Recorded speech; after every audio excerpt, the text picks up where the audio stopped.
അവർക്ക് സർക്കാരിൻ്റെ സഹായം ചെറിയ തോതിലൊക്കെ ലഭിക്കുന്നുണ്ട്. അതിനേക്കാൾ കഷ്ടമാണ് ചില വ്യാപാരികളുടെ ഒരു അവസ്ഥ. നമ്മൾ കണ്ടു, ഈ വെള്ളപ്പൊക്കത്തിൽ വ്യാപാര സ്ഥാപനങ്ങളൊക്കെ നശിച്ചത് ഏറ്റവും കൂടുതൽ റാന്നിയിലാണ്. അവിടുത്തെ വ്യാപാരികൾ കടുത്ത ദുരിതത്തിലാണുള്ളത്. കടകൾ വൃത്തിയാക്കുന്നതിന് 10,000 രൂപ മാത്രമാണ് സർക്കാർ ധനസഹായം പ്രഖ്യാപിച്ചത്.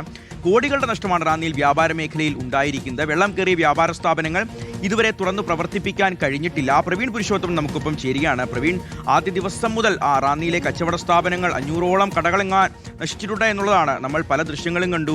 പണം നശിച്ചു പോയിട്ടുണ്ട്, ഉപകരണങ്ങൾ നശിച്ചു പോയിട്ടുണ്ട്. ഓണവിപണി, ഓണം വരികയാണ്. വലിയ പ്രതീക്ഷയോടുകൂടി വലിയ സ്റ്റോക്കുകളൊക്കെ എടുത്തു വെച്ച് കച്ചവടം നടത്താൻ കാത്തിരുന്ന മനുഷ്യന്മാരാണ്. പക്ഷേ ഒട്ടും പ്രതീക്ഷിക്കാതെ 24 മണിക്കൂർ നീണ്ടുനിന്ന ആ ഒരു മഴയിൽ എല്ലാം നശിച്ചു പോവുകയായിരുന്നു. കഴിഞ്ഞ ദിവസം മുഖ്യമന്ത്രി എവിടേക്ക് എത്തി ഈ വ്യാപാരികളോട് നേരിട്ട് സംസാരിച്ചു. അവർക്ക് വലിയ പ്രതീക്ഷയൊക്കെ നൽകി. മന്ത്രിസഭാ യോഗത്തിന് ശേഷം നിങ്ങളുടെ വിഷമം കേൾക്കും, നിങ്ങൾക്കുള്ളതെല്ലാം സർക്കാർ നൽകും, നിങ്ങളെ ചേർത്ത് പിടിക്കും, ജീവിതം നമുക്ക് ഒരുമിച്ച് തിരിച്ചു പിടിക്കാമെന്നൊക്കെ പറഞ്ഞു. പക്ഷേ ഇന്ന് 10,000 രൂപ മാത്രമാണ് പ്രഖ്യാപിച്ചിട്ടുള്ളത്. അതൊന്നിനും തികയില്ല എന്ന് ഏതൊരാൾക്കും മനസ്സിലാവും, നമുക്കും മനസ്സിലാവും. എന്താണ് ഇപ്പോൾ വ്യാപാരികൾ പറയുന്നത്, പ്രവീൺ?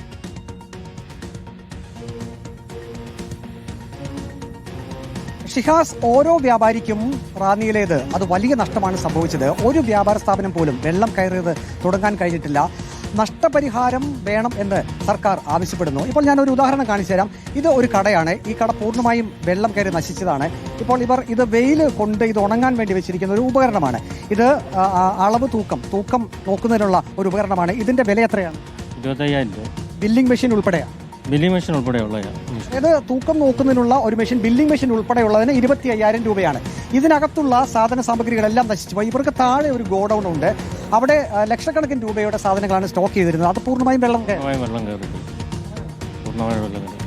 ഇന്നിപ്പോൾ മന്ത്രിസഭാ യോഗത്തിന് ശേഷം മുഖ്യമന്ത്രി വി.ഡി. സതീശൻ പ്രഖ്യാപിച്ചത് റാന്നിയിലെ വ്യാപാരികൾക്ക് ഈ വ്യാപാര സ്ഥാപനങ്ങൾ ക്ലീൻ ചെയ്യുന്നതിനായിട്ട് 10,000 രൂപ അനുവദിക്കും. മറ്റൊന്ന്, ഇവർക്ക് 12 ലക്ഷം രൂപ വരെ വായ്പ നൽകും. അതിന്റെ പലിശ 9%. ആ പലിശ സർക്കാർ അടയ്ക്കും. അതായത് 9% പലിശ സർക്കാർ അടയ്ക്കും.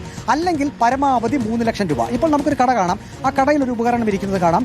അത് ഫ്രീസർ സംവിധാനമാണ്. ആ ഫ്രീസർ സംവിധാനത്തിന് നമ്മൾ കടയുടെ ഉടമയുമായി സംസാരിച്ചപ്പോൾ അദ്ദേഹം പറഞ്ഞത് 40,000 രൂപയിലധികം വിലയുള്ള ഒന്നാണ് ഈ ഫ്രീസർ സംവിധാനം എന്നുള്ളതാണ്.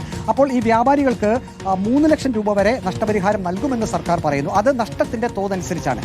ഇനിയിപ്പോൾ കണക്കെടുപ്പ് നടക്കും. ഓരോ വ്യാപാര സ്ഥാപനങ്ങളിലും എന്തൊക്കെ നഷ്ടങ്ങൾ ഉണ്ടായി എന്നുള്ളത് അവർ കണക്കെടുക്കും, അധികൃതർ കണക്കെടുക്കും. അതിനുശേഷമായിരിക്കും സർക്കാരിലേക്ക് സമർപ്പിക്കുക.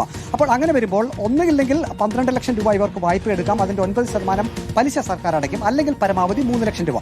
ഇപ്പോൾ ഒരു തൽക്കാല ആശ്വാസം എന്നുള്ള നിലയിൽ ഈ വ്യാപാര സ്ഥാപനങ്ങൾ വൃത്തിയാക്കുന്നതിന് 10,000 രൂപ വെച്ച് നൽകുന്നു. പക്ഷേ അവിടെ ഒരു പ്രശ്നമുള്ളത്, ഈ വ്യാപാരികൾ തന്നെ പറയുന്നൊരു കാര്യം, ഇപ്പോൾ ഗോഡൌണിലും അല്ലെങ്കിൽ ഈ കടകൾക്കകത്തും ഉണ്ടായിരുന്ന സാധന സാമഗ്രികളുടെയൊക്കെ വില തട്ടിച്ച് നോക്കുമ്പോൾ 3 ലക്ഷം ഒന്നുമല്ല, അതിൽ കൂടുതൽ നഷ്ടം സംഭവിക്കാനുള്ള സാധ്യതയുണ്ട്. പക്ഷേ എങ്കിൽ പോലും ഇപ്പോൾ വ്യാപാരികൾ ആണ് ഇനി അക്കാര്യത്തിൽ ഒരു തീരുമാനം എടുക്കേണ്ടത്. റാന്നിയെ സംബന്ധിച്ച് കോടികളുടെ നഷ്ടം തന്നെയുണ്ടായി. ഇതിപ്പോൾ 2 കടകൾ മാത്രമാണ് ഞാൻ കാണിച്ചു തന്നത്. ചെരുപ്പ് കടകളുണ്ട്, പെട്രോൾ പമ്പുകളുണ്ട്, വസ്ത്ര വ്യാപാരശാലകളുണ്ട്.